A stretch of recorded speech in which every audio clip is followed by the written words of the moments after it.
กราบทักทายสวัสดีพ่อแม่พี่น้องเอ้ยมื้อนี้บ่พรน่ะสิไปเบิ่งเนาะไปเบิ่งมองเขาลื้อตึกรอบ2เนาะทุกคนตอนนี้เจ้าหน้าที่เพิ่นกำลังเร่งเนาะทุกคนเร่งลื้อเพราะว่าเวลาค่อนข้างเหลือน้อยแล้วเนาะทุกคนเนาะโอกาสรอดเนี่ยแทบจะน้อยลงแล้วเนาะทุกคนตอนนี้เพิ่นกำลังใส่เครนใส่หยังยกเนาะเดี๋ยวว่าพรสิรีวิวแล้วก็ถ่ายให้เบิ่งว่าเพิ่นกำลังดำเนินการไปฮอดไสเนาะตอนนี้บ่พรกำลังย่างไปเบิ่งเนาะ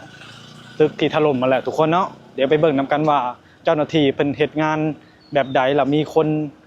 คอยช่วยสนับสนุนหลายบ่เนาะพ่อแม่พี่น้องเนาะนี่ทุกคนเนาะก่อนสิเข้า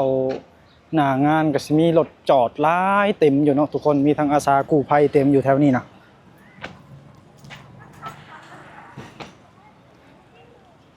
เห็นบ่ทุกคนนี่ประเทศไทยเพิ่นนี่ช่วยเหลือกันได้ถึงจะมีภัยพิบัติยังก็อย่าเห็นบ่นี่แต่ว่าเพิ่นก็รักษาความสะอาดหน้างานเพิ่นดีเห็นบ่แต่ละภาคส่วนเพิ่นช่วยกันดีเด้ทุกคนเด้นี่เห็นบ่ทั้งทั้งขยะเพิ่นก็สิมาวางบ่ให้สกปรกในหน้างานเนาะเห็นบ่ประเทศไทยเพิ่นดูแลแล้วก็เป็นหน้าที่การงานแยกหน่วยงานได้ดีเนาะเห็นบ่นี่คนทำความสะอาดกับคนทำความสะอาดต่างหากเนาะทุกคนเบิ่งนี่ทุกคนนี่พนักงานทำความสะอาดกับต่างหากเนาะนี่อยู่ฝั่งนี้ก็ของเจ้าสีทำกับข้าวกับน้ำเนาะทุกคนแจกจ่ายให้ประชาชนที่มาโฮมงานด้วยว่ามาเบิ่งด้วยว่ามารอญาติพี่น้องเนาะ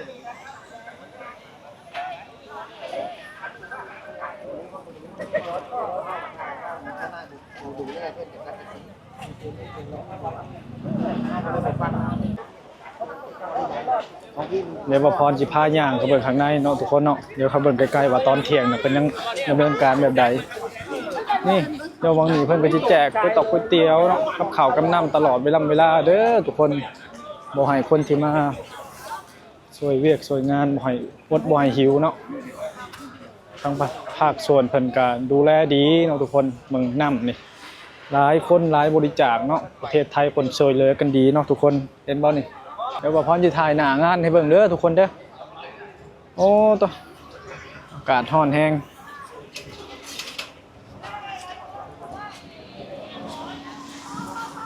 เห็นบ่นี่ทุกคนในประเทศไทยเพิ่นสิดูแลความสะอาดได้ดีเนาะถึงคนสิหลายซำใดแต่เพิ่นก็ดูแลเอาอยู่เนาะนี่ทั้งขยะเพิ่นสิมาวางเต็มให้คนถิ่มขยะคนเขาก็บ่ถิ่มของมั่วซั่วนี่ข้างนอกก็จะเป็นบ่องบริจาคกับข้าวกับน้ำเห็นบ่นี่ทุกคนเป็นดูแลอะไรจัดสรรภาคโซนแต่ละโซนได้ดีเนาะอากาศก็ร้อนแห้งทุกคนเอ้ยในใจก็อยากให้ฝนตกลงมานิดนึงเนาะแบบว่าบ่ตกแห้งเกินถ้าฝนตกลงมานี่เจ้าหน้าที่เพิ่นสิเฮ็ดงานได้อยู่บ่เนาะทุกคนแต่ว่าให้ตกลงมาพอดีแบบอากาศเย็นๆจังหน่อยนะบ่ให้ตกแห้งเกินถ้าตกแห้งเกินเจ้าหน้าที่เพิ่นก็สิเฮ็ดเวียกเฮ็ดงานลำบากนี่อยู่นี่ก็รถสำหรับเข็นผู้บาดเจ็บบาดหยังก็เต็มพร้อมเนาะทุกคนนี่รถรอหน่วยกู้ภัยเพิ่นก็รอเพียบพร้อมเนาะกรณีฉุกเฉินว่าพบคนที่ติดอยู่ข้างในเคลื่อนที่เนาะเพิ่นก็พร้อมรับส่งโรงพยาบาลแบบเร่งด่วนเนาะทุกคนนี่เนาะประเทศไทยเนาะเบิ่งนี่รถพยาบาลชาวบ้านเพิ่นแจกจอดเต็มอยู่เพิ่นรอฉุกเฉินเนาะเบิ่งป้าตัวของเคนใหญ่ๆเนาะทุกคนเนาะเคน600ตันพวกนี้น่ะ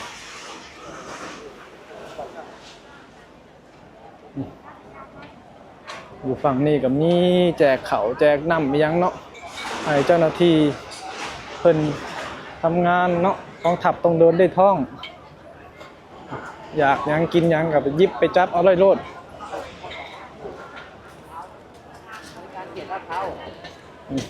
ฝั่งนี้ก็บอลคุมแบบว่าวางแผนเนาะโซน B โซน A เพิ่นก็สิจัดการอยู่นี่เบิดมีคนคอยดูแลงานแยก ภาคโซนแต่ละตำแหน่งให้เรียบร้อยเนาะทุกคนอันนี้เป็นบรรยากาศภายนอกเนาะอันนี้ก็จะเป็นห้องประชุมทุกคนเนาะทางหัวหน้าเพิ่นสิประชุมประสานงานกันนี่ก็เป็นรถยังเป็นรถห้องน้ำบ่นี่เตรียมพร้อมเนาะโอ้อยู่ไทยนี่ระบบเพิ่นทันสมัยแห้งเนาะทุกคนอ๋อศูนย์ประสานงานบ่ศูนย์อำนวยการสำนักงานการตรวจเงินแผ่นดินนี่เพิ่นก็ให้ความช่วยเหลือเนาะแต่ละภาคส่วน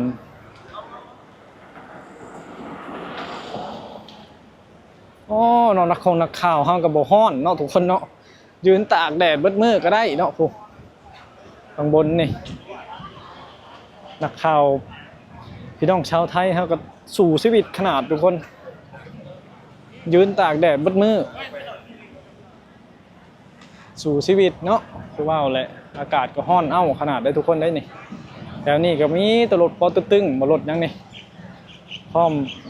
ช่วยเหลือกันเต็มอาสากู้ภัยประเทศไทยได้นี่เนาะโอ้นี่ฝั่งนี้เพิ่นก็สิวางโต๊ะตั้งไว้ให้กินข้าว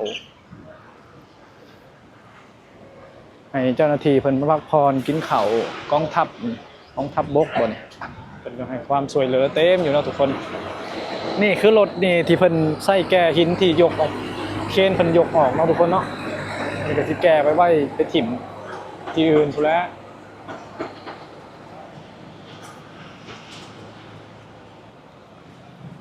เดี๋ยวบ่พรสิขึ้นไปถ่ายมุมสูงให้เบิ่งเด้อทุกคนเด้อ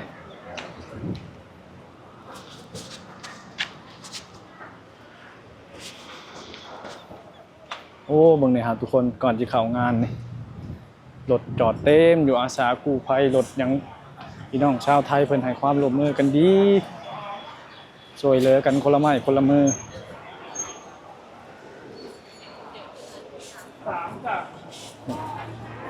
มีที่ทำกับข้าวทำน้ำให้ก๋วยเตี๋ยวแจกให้คนที่มาช่วยเหลือหน้าที่การงานเนาะเดี๋ยวบ่พรสิพาขึ้นเบิ่งมุมสูงเนาะทุกคนขึ้นเบิ่งมุมสูงแล้วสิขึ้นมาถ่ายให้เบิ่งเนาะแต่ว่ามันก็บ่อยากเห็นคักปานใดดอกทุกคนมันก็ไกลอยู่เด้ประมาณเป็น100 เมตรพุ่นแหละนี่เด้อทุกคนเด้อเดี๋ยวพรสิขึ้นมาถ่ายให้เบิ่ง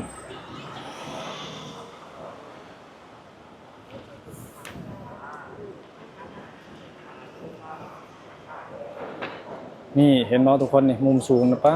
อากาศร้อนอบอ้าวเจ้าหน้าที่เฮ็ดงานลำบากให้ทุกคนเด้เบิ่งนี่พรสิซูมให้เบิ่งนี่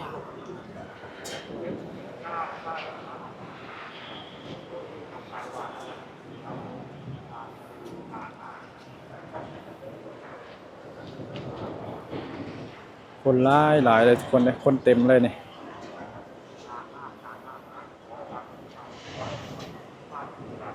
มาช่วยเหลือกัน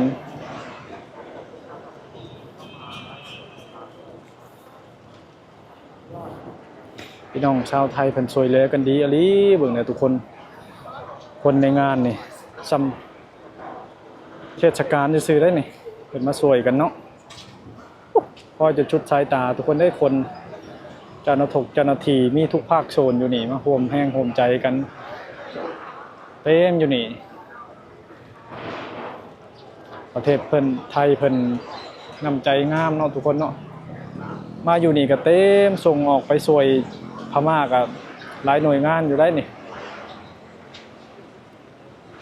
ประเทศไทยเพิ่นให้ความช่วยเหลือประเทศอื่นนำเนาะประเทศไทยมีแต่ให้เขาว่าให้ความช่วยเหลือประเทศนั้นประเทศนี้นี่ประเทศตัวเองก็ช่วยประเทศอื่นก็ช่วยเนาะ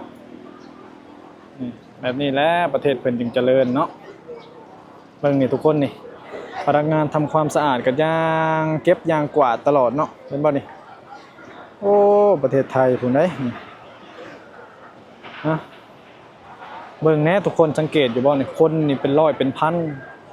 แต่ว่ากระยะก็บ่มีเด้ตามทางตามถนนหนทางเพิ่นสิเก็บกวาดสะอาดขนาดเห็นบ่สิมีคนกวาดขยะต่างหากบ่ให้มันชกกระปรกเนาะโอ้เนาะ เบิ่งเดี๋ยวนี้ประเทศไทยเป็นดูแลจัดการดีนี่เห็นบ่ขยะก็มีทีมงานมีหยังเก็บข้างในได้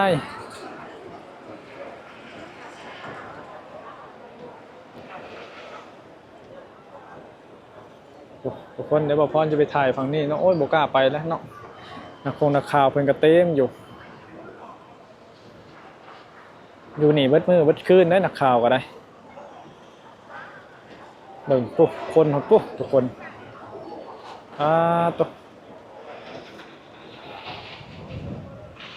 นี่เพิ่นก็แจกมาม่าเนาะทุกคน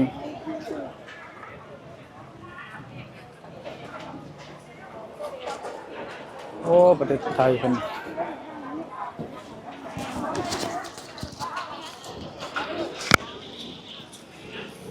แต่ละมูลนิธินี่ช่วยเหลือกันดีขนาดเนาะทุกคนเนาะดูแลกันคือขนาดได้เนี่ยเบิ่งกว่าคนแจกก็แจกไป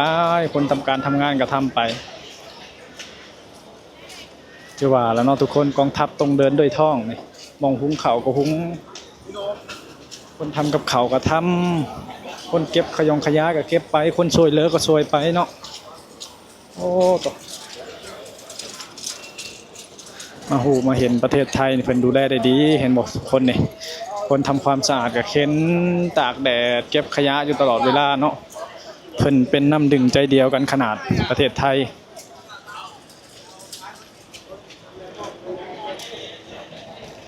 อยู่นี่ก็จะเป็นเต้นชวนนักข่าวเนาะนักข่าวเพิ่นสิมาถ่ายอยู่นี่มานั่งอยู่นี่ถ่ายทำประสานงานแล้วก็ถ่ายทอดให้ประชาชนคนที่อยู่บ้านนะครับผู้ได้เห็นนำ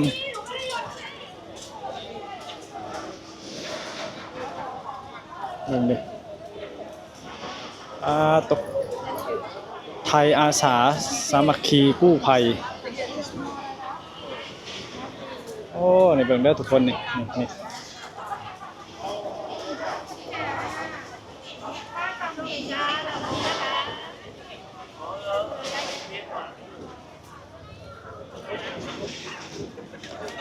แม่นห่อนเอาเลยทุกคนเอ้ยมื้อนี้อาจจะช่วยเจ้าหน้าที่กู้ภัยเพิ่นเด้อเนี่ยอากาศร้อนเอาขนาดเบิ่งนี่ตกไปตะนิตนชงชานคนที่เพิ่นทำภารกิจช่วยเหลือเนาะอากาศร้อนเอาขนาดทุกคนเอ้ยจักองศาบ่แม่นเกือบ40องศาผู้จักมื้อนี้